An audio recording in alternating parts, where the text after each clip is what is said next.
Hi lovely people, Dave Dobbs here. It's the 26th of August 2019. I'm just going to show you out that view over there for one shake. I mean, I don't know what you see. I mean, obviously it's the sun, but it might just all be blocked out. But I'm not trying to show you Planet X there or anything. I'm just trying to show you where I am really. You probably can't see it, you know, but the that's the tour, Glastonbury tour. And for the thumbnail of this movie, I'm just going to leave the shot that Mr. MBB333 just posted on his last video. I saw it in his community feed on his channel, and I had a little look at it, and it's just what I'm expecting to see. But what's equally interesting is that I think it's a volcano on the I can't remember the name of it, Shiveluch or something. I can't remember what it is, but I think it's on the Kamchatka Peninsula. But it's a volcano in the northern hemisphere that's just gone off. You know, basically that's in the region, the largest volcano. I can't remember its name, but it's actually the largest volcano, not in the world, but certainly the largest volcano in the northern hemisphere. As I used to understand, it was. I'm not sure about anything when it comes to volcanoes. You know, there's so much kind of information, but basically a very big volcano on the Kamchatka Peninsula has just gone pop, and it's sent a very high ash cloud up into the sky. And if you go onto YouTube and you look in today, you put up volcanoes, most of you are going to just find out about what the kids are doing all night. And you might find one story about this massive volcano that's just gone off.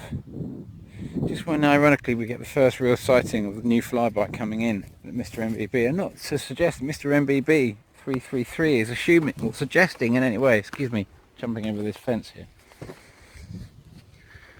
Oh, that's what it's all about, getting off the fence one way or the other ultimately, isn't it? Coming to a point where you have an opinion rather than just sitting between all these different opinions, just watching a world going down the tubes and not really trying to ascertain what the hell it is plaguing your planet. And you can't see any reference to a massive volcano going off on the Kamchatka Peninsula, but the alignment where the moon is, you know, the what's it going to be? It's going to be a new moon, so it's going to be around about it's going to be the end of this month. So my hair's getting in my face, excuse me. It's going to be the end of this month, isn't it? The new moon around about the 13th. And I would imagine that point of alignment would be when we're going to get, I imagine that obviously the big alignment when I'm assuming it's going to overtake us because of the previous sightings is somewhere around about 22nd of October. That's the point of alignment with the sun, the moon, the earth and this passing body, this twin tail object. That's when I'm of a mind, because of all the previous patterns I've run since 2011, this 200-day anomaly which is just shown consistently right through this, which I've more than shown enough evidence. I don't need to do that again now, do I, as I'm walking along here. But this pattern which has forced me to update my whole understanding of how the solar system works, and it was only last year, and you think I've been making videos about Planet X for a long time. I went to about 6 years now, 5-6 years, chartering this journey, and we've all just been watching it come round and around and around the same point, you know, and so many getting angry about this and that, and this different dynamic and that dynamic. But we've all slowly, those who've watched this, have kind of had to acknowledge, however you kind of like build your model in your mind, or whatever mathematics you throw at that, the pattern has been consistent. And of course that is kind of the basis of our science.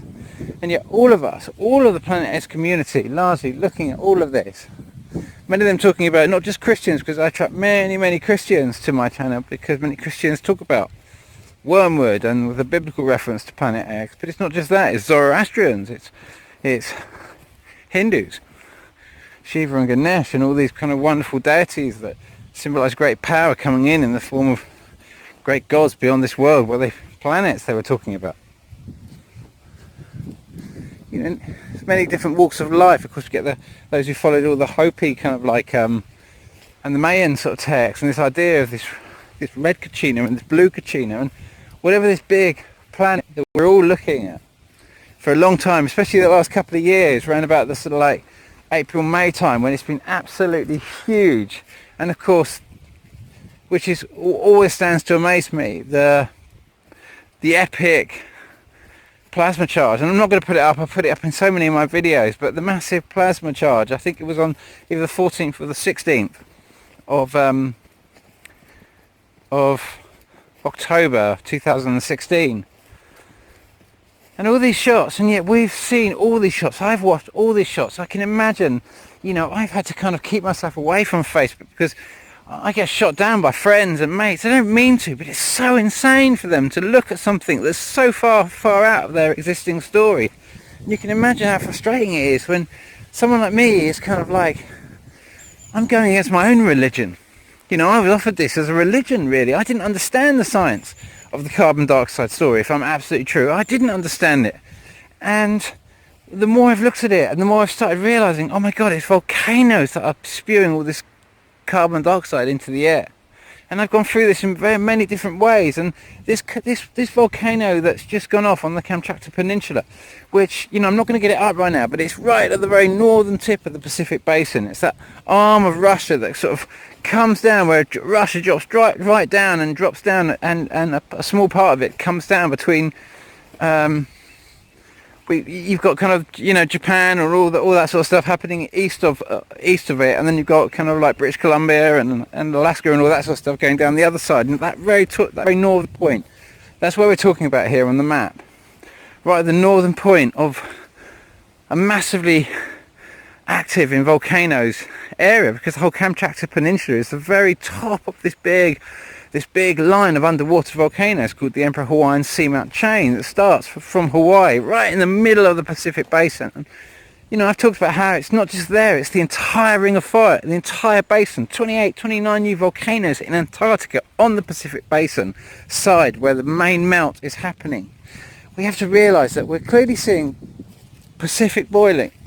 We're seeing the Pacific being boiled because of massively volcanic regions that are going off at the moment, and this is happening. And what's interesting about this specific volcano is it hasn't happened on the alignment. It's happened 5 days before the alignment of the moon, the sun and earth, as in the new moon that's coming on the 30th of August. It's happened 5 days before. 4 days before. It's 26, 4 days before.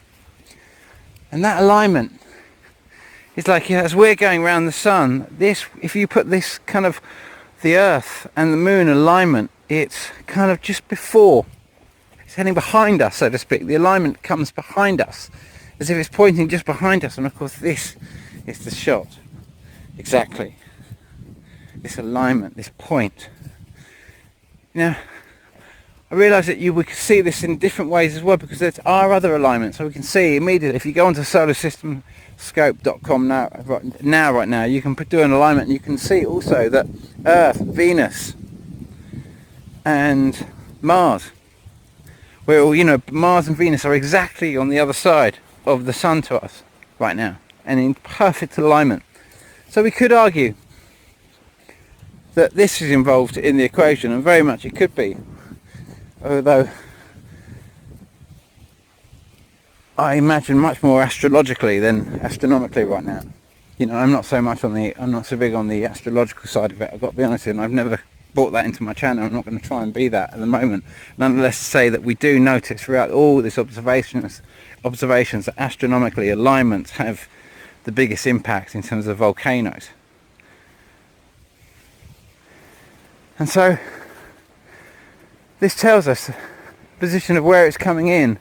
We're both kind of moving in the same direction, except it's travelling faster than us, but we're also travelling, you know, 67,000 miles an hour. So this stage, around about the 22nd of October, it will overtake us, and hopefully in December we will overtake it. And I would have never made all these videos.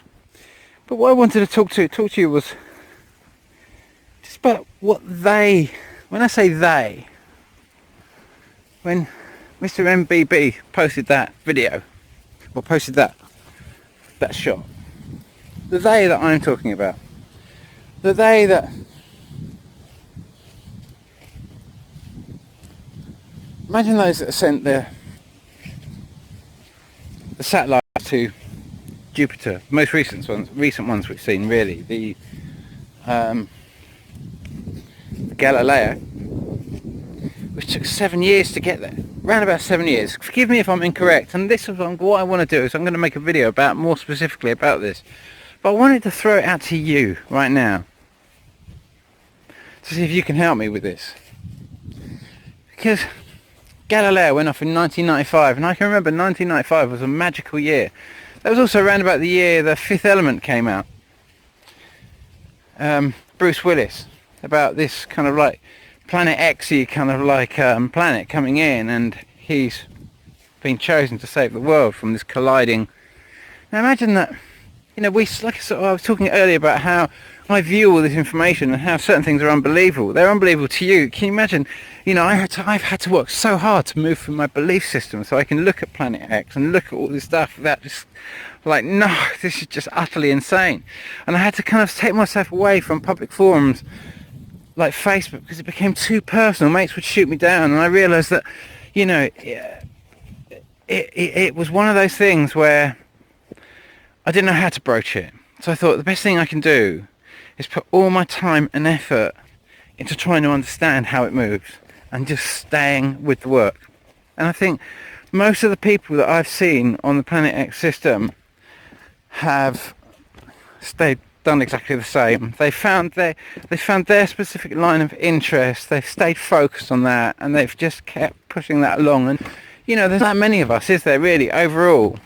And many of the other people kind of work through us and work with us, and I'm probably the most terrible in terms of keeping in contact with people. I don't mean to be like that, it's just that I go to a very odd space to get my answers. It takes me an enormous amount of time and space to get my answer. Like, I don't often do it through other people. I get feedback from other people here and there, but I have to sit in a very quiet space, and I have to take enormous space to get my answers. Enormous space. They come much more from the void than they come much more from me from the void, and I just instinctively know where to go and where to find certain things. But obviously I get enormous assistance, and my involvement out on YouTube for the greater part, even though I've been doing it for a long time, in terms of only 6 years, 5 or 6 years as a channel, the greater part of my work was in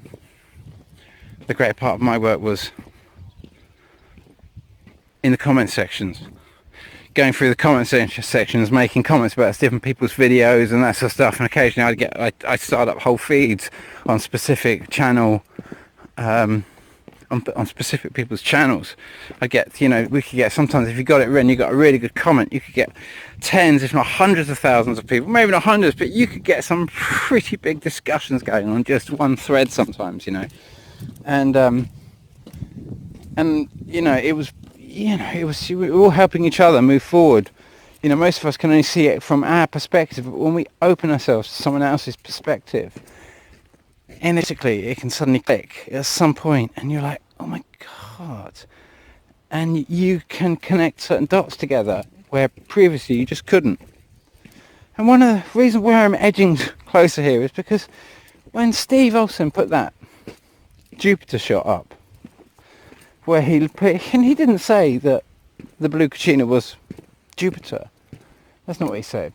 He said he just laid them over the top of each other, and marvelled at their similarities. Even that kind of like what looks like a crater mark or something. You have the rings, don't you? I'm not going to do all these overlays because you can go through these. You know, many of these videos that I'm talking about are literally in the main thumbnails of, you know, Steve Olsen's and Mr. MBB333's kind of like videos and community kind of sections, and it's very easy to see all these shots. But when Steve came out with it and laid that down as a possibility, I looked at it and I was so kind of like taken by the fact that I could never believe Jupiter could be that big or that blue. I was so attached to this idea of the blue cucina, and I couldn't consider it. Just, and I'm a Planet X researcher who's looking at the most impossible, and yet I couldn't even stop to really consider that the Jupiter, this image, that Jupiter and the blue cucina were the same thing. And do you remember when sort of like, I think it was last year, was it last year? It's been the last couple of years, hasn't it? We've had massive sightings of Jupiter.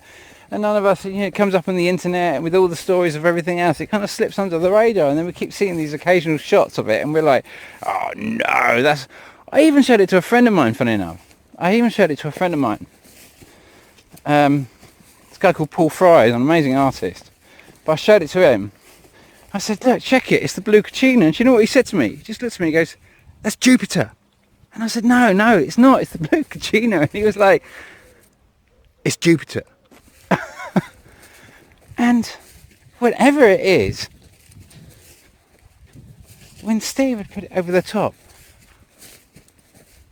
to consider it, it's even now, it's seeping in, because as that story slowly seeps in, you start looking at the whole kind of orbital track.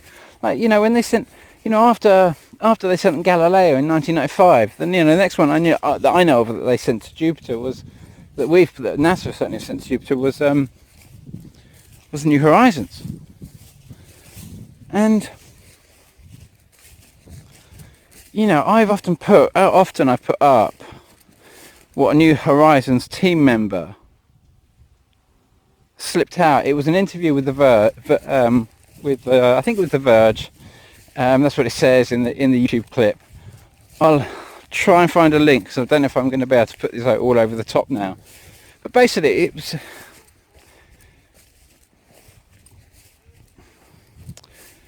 Basically, that should be the thumb for this video, because I just want to post this video now. So I will try and find it. I will try and find a link, or try and find it. If not, I'll open it in another video, and I'll put the link for that video in the description, and I'll set it to start at the time of that quote in The Verge, so you can see how the team member describes that they're going to look at something that is closer to the sun effectively than we are. What was interesting about the Galileo telescope was to get it to the sun, to get it to Mars. Like New Horizons, they got there within a year, basically. Got there within the best part of a year, maybe a year and a half, close to barely 2 years. It took 8 months to get to Mars. Went straight past Mars, as far as I'm understanding, and I just thought, so it took 8 months to get to Mars, and then took another 4 whatever months to get to. But the thing is, they didn't slingshot around Mars. You would have thought, well, you've got Mars coming up. That's going to be a fantastic opportunity to kind of slingshot round Mars, to increase your acceleration to a much higher point, because you've got to go all the way onto Venus, and Jupiter. And New Horizons, obviously, I'm talking about its journey going out to Pluto. But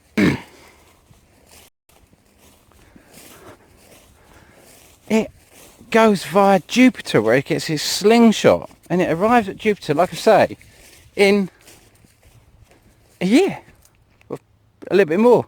Doesn't slingshot by Mars.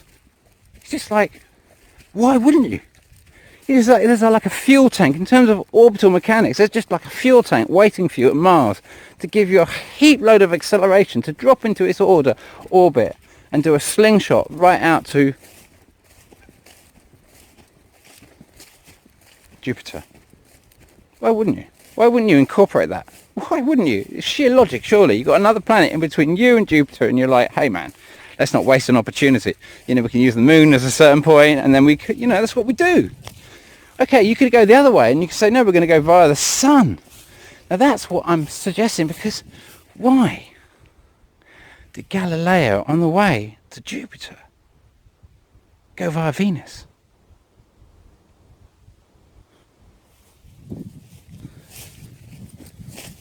There's some orbital mechanics that just don't add up. Just lay them out and start looking at the odd orbital mechanics of these two stories.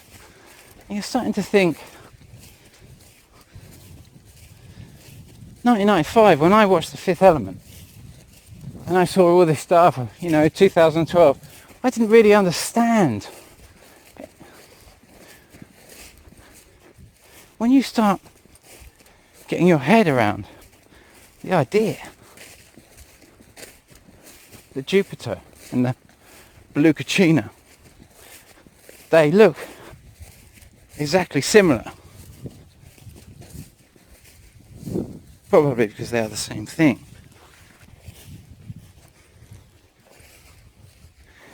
Even though it hits up against all our belief systems, just like it does when you look at all the volcanoes going off around the world, just like the massive one that spewed a massive amount of carbon dioxide and all sorts of gas plume going super, super, super high. One of the highest, Kamchatka, that's the location of the biggest volcano in the northern hemisphere. And if this thing is going off here, then ladies and gentlemen, welcome to the northern hemisphere activity, because this is what is beginning now. And so those teams, all these people, what I'm talking about is all these people, this massive group of people, the whole theatre show that we were given when we watched New Horizons approach, the whole Pluto story. And same with Galileo. And we realised they weren't going out, they were going towards the sun. They even admit it in one of their statements. So their team members are trying to give us little snippets of truth, meaning for those who can see, you let them see, but basically it's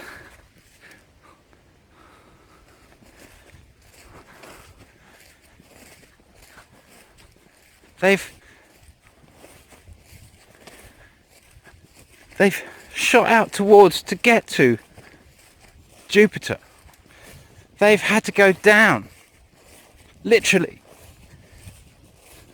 to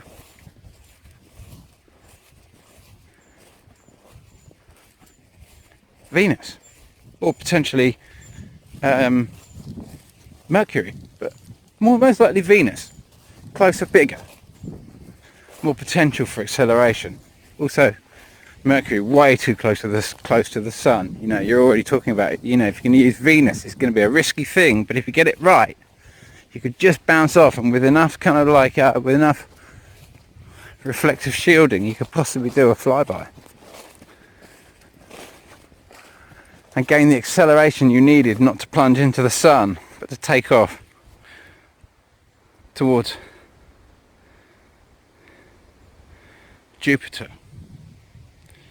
doing a flyby of our sun and our solar system, which I'm of mind is the plasma charge that you saw, the really famous one that was clearly Jupiter, the Jeff P fantastic one in my last video.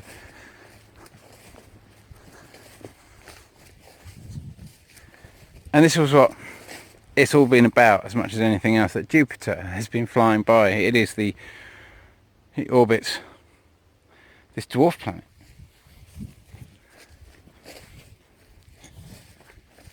That is also flying by, and it was the Zecharia Sitchin's 12th planet, the whole kind of the whole story that we're in, the Star Wars story that we are really in. And we are in a story that doesn't include our binary twin, it doesn't include all the gods and the whole universe that surrounds us. We're here to believe another story. We're here to believe that if we go out and buy an electric car that's completely dependent on nuclear power, we can stop the carbon dioxide spewing out these volcanoes, which we can also see with the ground tremors is rupturing nuclear power stations. And if I question that story, if I question, like the volcano story buried under Fortnite, it's killing us. It's just taking our kids away from us. Our kids are lost in the living rooms, in their bedrooms, playing this kind of game where they're just out there doing whatever they do, wherever they go in that game, just lost in that game, and you can't even see the volcanoes that are really causing all your problems because they're buried, lost in the same place as your teenagers.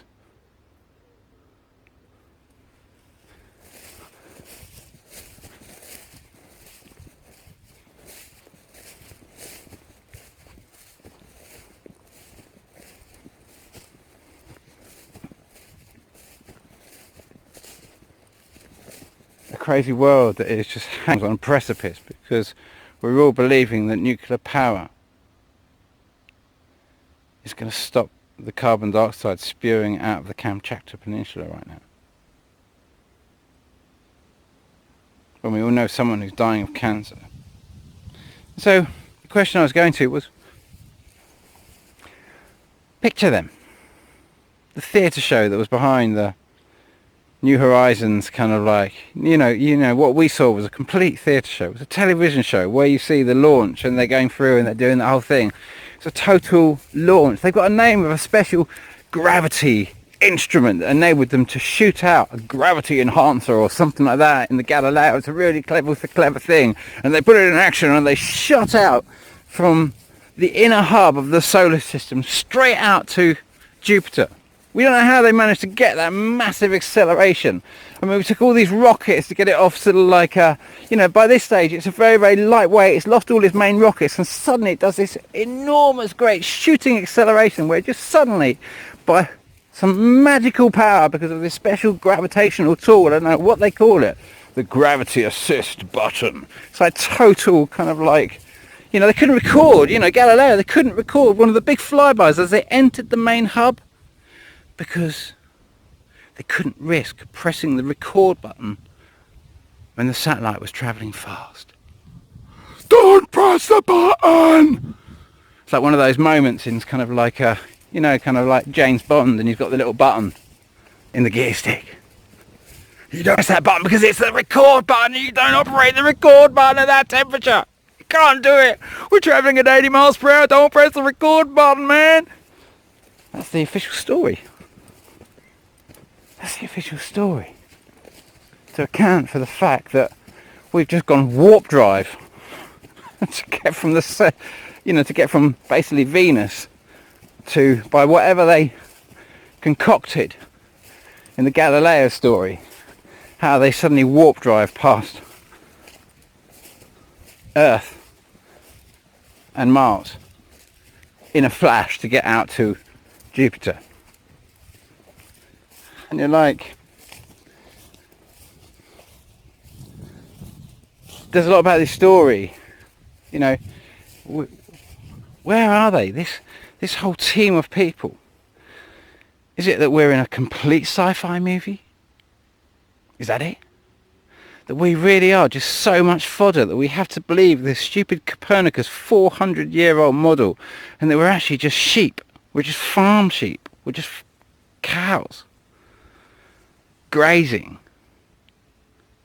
with this silly little story, which is basically the cattle prods, which they kind of keep us going around, and we all buy into this US dollar and everything else like that, which is used as a means to destroy everything around us, dump depleted uranium and wage war all around us just to destroy everything in its wake.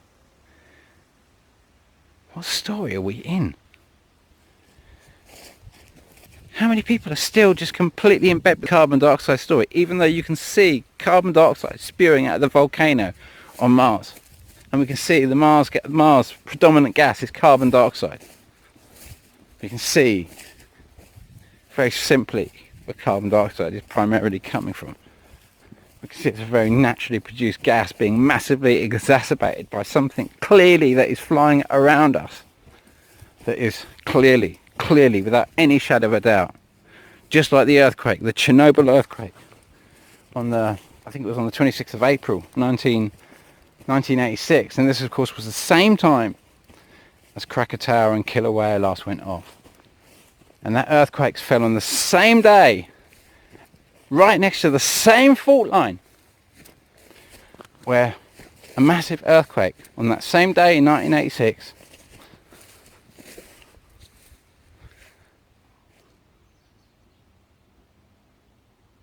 caused a massive earthquake in Dharamsala, which seems so far away because it's up in the mountains in the Himalayas, and yet that fault line is the same fault line that runs down there, that runs all the way down underneath the Ukraine, which is the dividing line, the fault line, the line that divides those two tectonic plates, the Eurasian plate from the African plate. That is a massive fault line. Britain, it sits right on the coast. It is just like, it sits on the dividing coast of a massive ocean and is the mantle of a massive amount of land that comes up. That whole Hadrian Wall, you can see the evidence that we sit also on a massive fault line. And you can see by the chalk that makes up so much of the South Downs that much of this fault line was actually the shunting across. It was caused actually by the Pacific Basin, way up, coming from the North Pole, shunting across. I know that sounds insane, but the movement of land was so massive by what had happened, the cataclysm that had caused the entire Pacific Basin, that it caused a whole shift all around the globe. And so much land that couldn't naturally be above water came above water because it was pushed above water, even though it may have been basalt and it wasn't granite, and granite is lighter. Granite floats on a sea of basalt, on a sea of magma. Granite floats like a raft. Basalt is kind of made of the same substance, so I guess it floats and it's still got the same buoyancy, but it also it melts and it becomes the very essence of, you know, it can melt, become the same thing. I mean, truly, you know, we just see so much evidence of basalt and of granite and different kind of formations of the way they elevate out as a result of ground shaking and the buoyancy of the substrate that makes it float to the surface like land. But the whole British Isles is right on the edge of an oceanic region and a land region, and it's a mix of many of these substrates. And so we come to this area now where the gravitational effects of this thing are clearly going to start affecting the northern hemisphere for this cycle, and it's going to be a much closer cycle than all the others, which is why it's so interesting, because it couldn't have happened in the Kamchatka Peninsula. We've been seeing it always down south, most of the volcanoes in the southern regions. This is flying by, the opposite. Hi, so I'm just going to keep going with that because I just want to finally, now we've kind of assessed, this is going to call it part 2 of that this is the only way that it could have come. And this pathway that we see of this thing entering, coming, affecting the northern aspect of this globe now. And seeing that sighting that Mr. MBB 333 posted.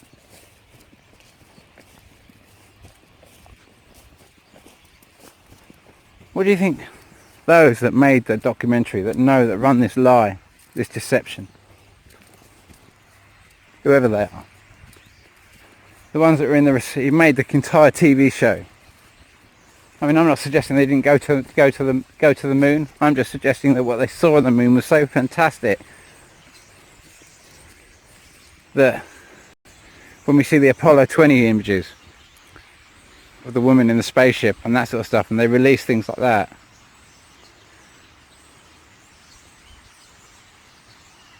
that's what we were doing back then in the 60s and 70s.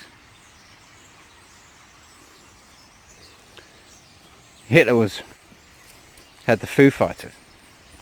I suppose Hitler went to Antarctica and all this sort of stuff. I don't believe any of that story.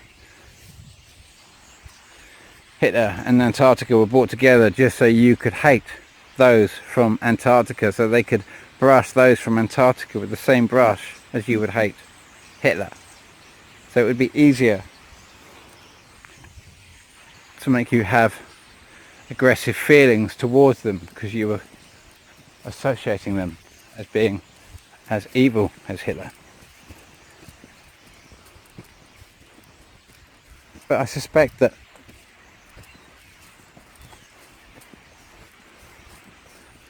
we are considered to be someone's farm animals, as I think we've all kind of put together. And I've given this silly little story, which is destroying this earth. It's a religion now. They've tried to turn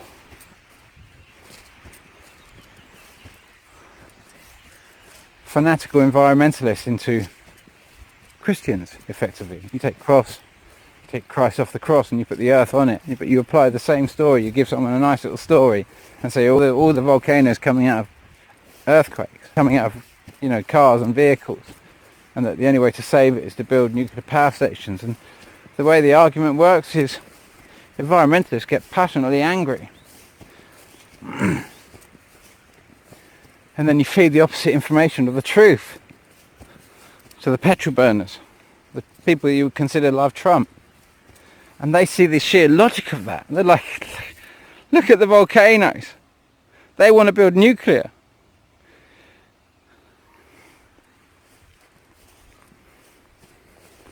And you end up with these two polarized opposites. Two groups of people who actually really want the same thing. They want loads of power efficiently. That's it. They want loads of power efficiently and without any toxins and without, it's not that much of a kind of like, considering the sun does it every day of our lives, we're looking at an absolutely clean energy system raining down more energy than we could ever believe without producing any harmful consequences, and yet here we are saying it's impossible. So this question where I'm going to is, maybe I don't really understand the question myself, but those people that can be in there running this lie, running this whole lie, just seeing that round cloud up behind I don't know what that is, but there's people running this lie. It is so looking like Jupiter just flew by. Imagine that none of us even notice 7 billion people on the planet and barely any of them are even smart enough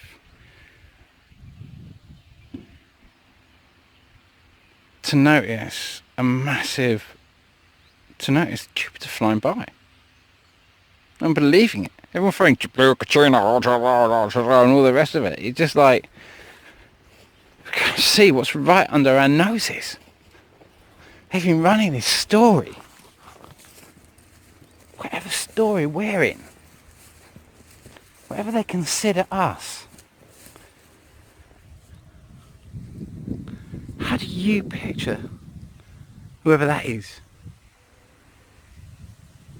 And what did they think when they saw that image Mr. MBB 333 posted?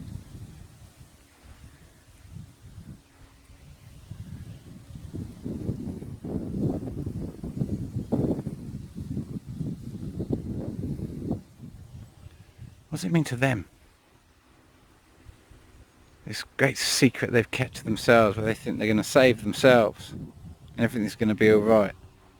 These have been duped by those that have been running from this longer than you can ever imagine. They've been running from this and will continue to run from this. But I promise you, humanity has had to live with this passage on a regular basis and is still here. And yet those that want us to do the most heinous crimes are actually the ones that are actually running from this.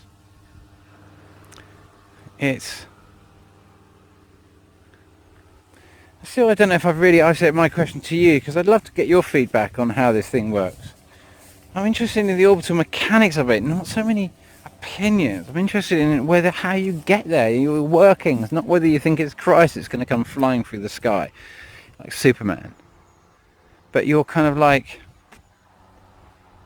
how you get to your orbital mechanics of how you think.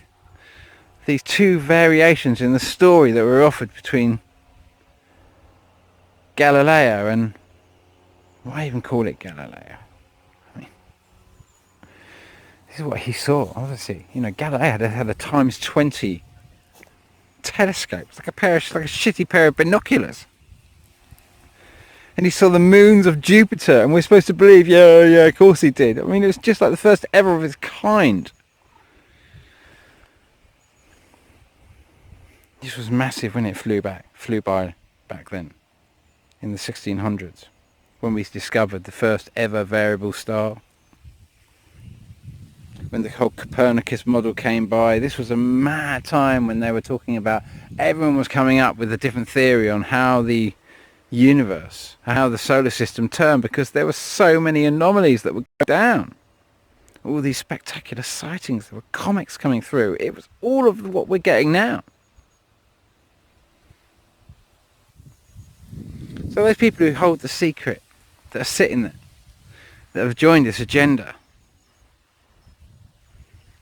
and are watching that coming in, knowing the side that they've chosen in this, and the consequences they bring onto themselves for their choices in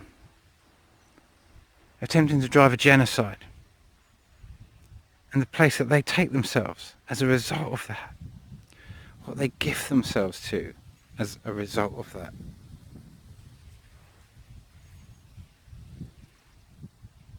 What do you think they felt when they saw Mr. MBB 333 shot? Because I just made the video saying, guys, you know what's coming in, you know it's about to come into sight, it's exactly what we're expecting to see. You can't tell me it's not there. You can't tell me it's bullshit.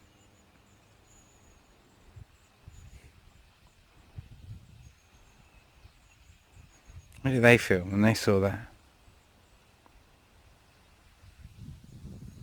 Don't forget, as the Colburn Bible says, you're not punished for the mistakes you make.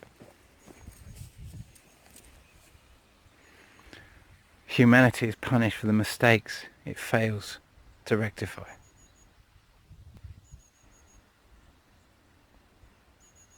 That book had been kept by the Catholic Church here in Glastonbury for a very long time. The whole story had been taken over by the Catholics and the Catholic Church for a very, very long time. Who are the ones who changed the dates in 1582 just to make sure that when this flyby comes in around about late December, when's it going to fall? Right on their Christian date. Jesus is coming. Jesus, repent.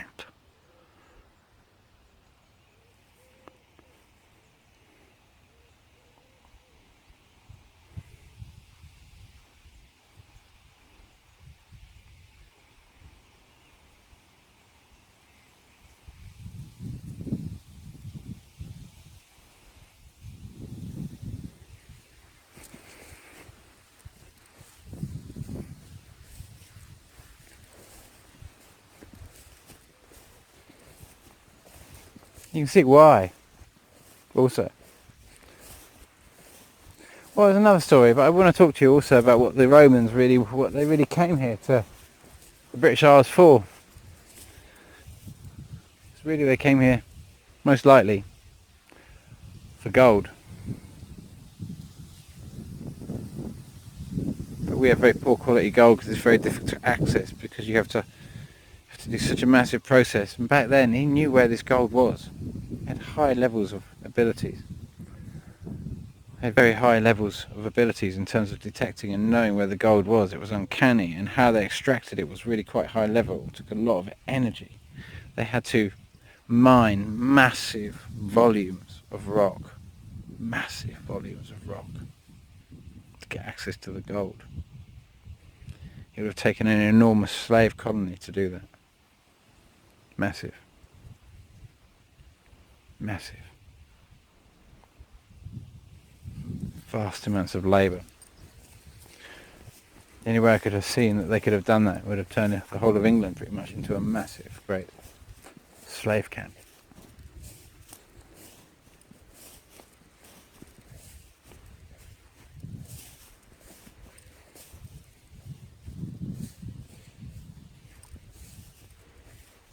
And there's been various ways that they've controlled us through that. It's not really that. It's just part of our natural evolution of overcoming these things to get to this place now where we can start seeing really what this is all about and what's been controlling us.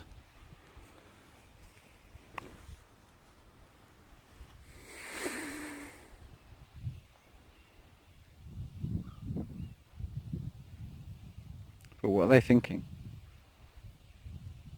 Where do they think they're going to go? What's their story in their heads that's so sacred that they could drive their world into total destruction? What do they think when they saw Mr. MBB333's video who's shot?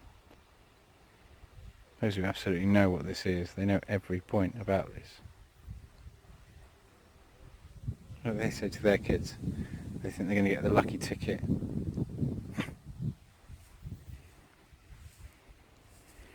Go deep down underground and be saved by the mighty gods because it loves their depleted uranium they've dumped on innocent women and children in Iraq. And the whole agenda of driving everywhere into war and just want to bail out and just think they can karmically disengage from this. They're chosen, special. Just sit back and just watch nuclear power stations knowing what happens when this thing goes by. Absolutely knowing without any doubt whatsoever what happens when this to a nuclear reactor when we get a flyby.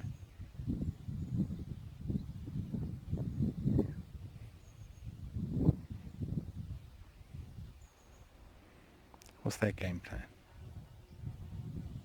Where do they fit into the karmic equation of the genocide that they have created and the silent consent where they just pretend that they have to sit on the fence?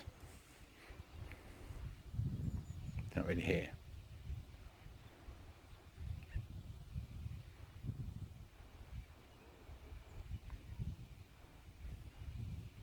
Painful, difficult situation, isn't it? But it's coming in, guys, and you know it. And they know it also. And our story that we're in, clearly.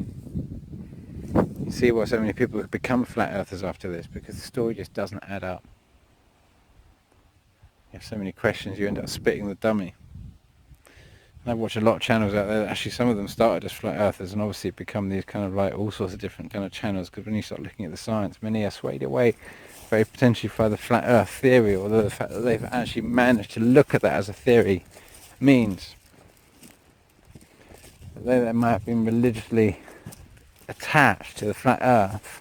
They have also inadvertently walked away from the whole old-fashioned Copernicus model that just doesn't add up in any way, shape or form. And so they're in a new place where they can at least consider a lot of new things. There comes a point in time where you've got to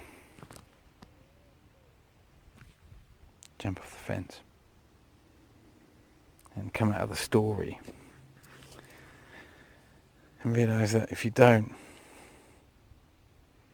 the consequences directly for you.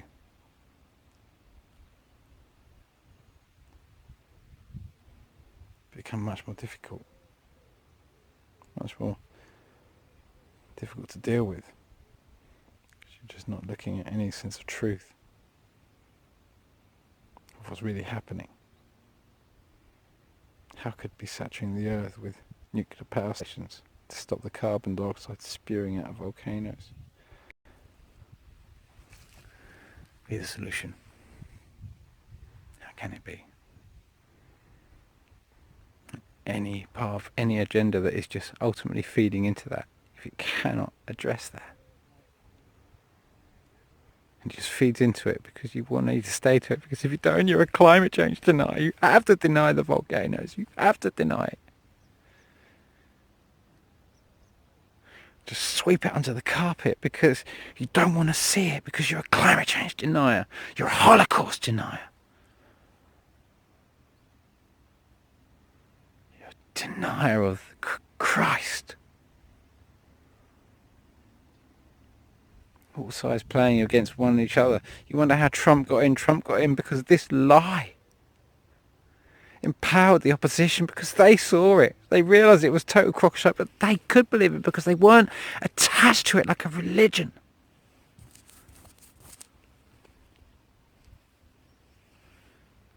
And who better to blame than a bunch of environmentalists who genuinely care, that have just been fed bullshit, hoard science. Scientists who just hoard their degrees just for cash. Hoard nonsense. Anyway, I jumped off the fence quite a long time ago on this. And as you can see, get one-handed if you want to. But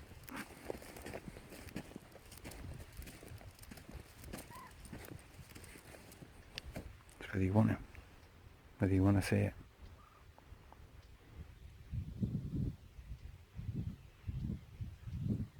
But the big them, who are they? What are they? Are they reptiles? Are they alien?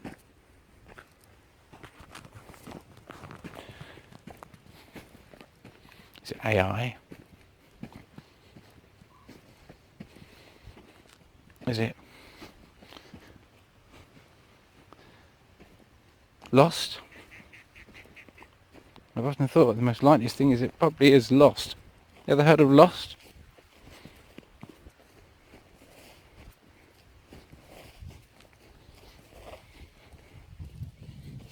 Law of the Sea Treaty. Law of the Sea Lost. Yeah, I think it's Law of the Sea Treaty. It's like a club. It's like a thing where you join, and or people are a member of, and or any country that is part of that kind of has, if you have one of these kind of like lost kind of passports, I don't really understand it. It's so difficult to get any real understanding of who or what they are. But there are different points in different countries that have part of their country which is part of that boundary, and someone who's from this, whatever it is, that is lost.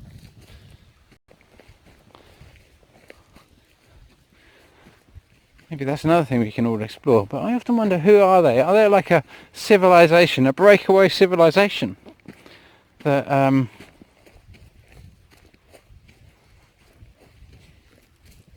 live on the moon or something? I mean, really, we just have no idea. We know that pretty much that we're their fodder. Or at least they consider us to be their fodder. I'm a chicken in their eyes. I kind of like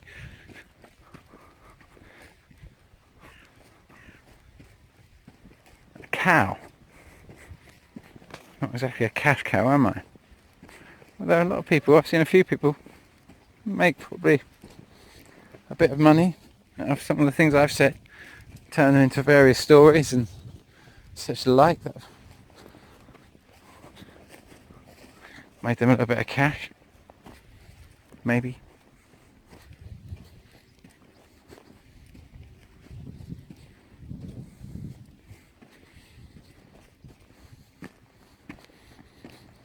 Funny old time, isn't it? Of who you want to be. This story that's held humanity a prisoner for so long.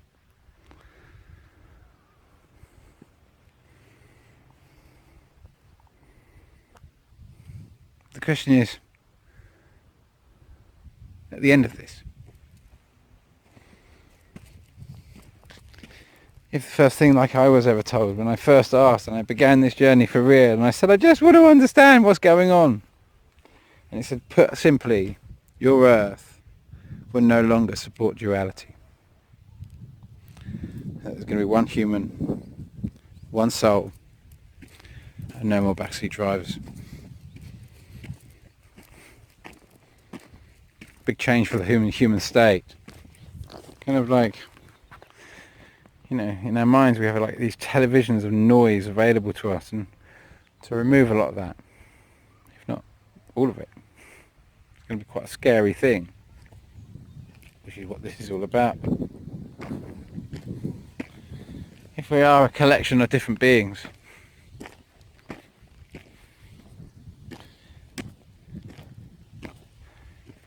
which one